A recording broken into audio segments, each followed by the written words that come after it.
देवराजसेव्यमानपावनाङ्घ्रिपङ्कजं व्यालयज्ञसूत्रबिन्दुशेखरं कृपाकरं नारदादियोगिवृन्दवन्दितं दिगम्बरं काशिकापुरादिनाथकालभैरवं भजे।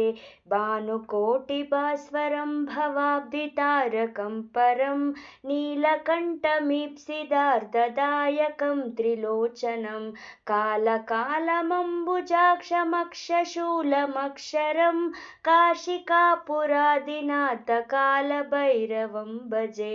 शूलटङ्कपाशदण्डपाणिमादिकारणं शामकायमादिदेवमक्षरं निरामयं भीमविक्रमं प्रभुं विचित्रताण्डवप्रियं काशिकापुरादिनाथकालभैरवं भजे।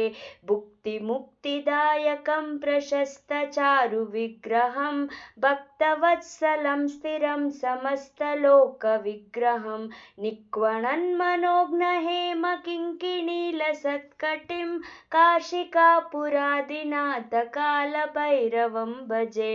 धर्मसेतुपालकं त्वधर्ममार्गनाशकं कर्मपाशमोचकं सुशर्मदायकं विभुं स्वर्णवर्णकेशपाशशोभिताङ्गनिर्मलं काशिकापुरादिनाथकालभैरवं भजे।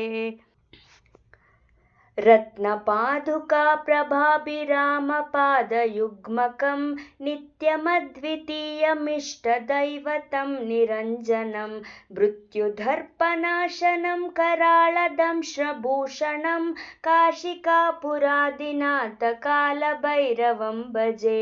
अट्टहासभिन्नपद्मझाण्डकोशसन्ततिं दृष्टिपातनष्टपापजालमुग्रशासनम् अष्टसिद्धिदायकं कपालमालिकाधरं काशिकापुरादिनाथकालभैरवं भजे।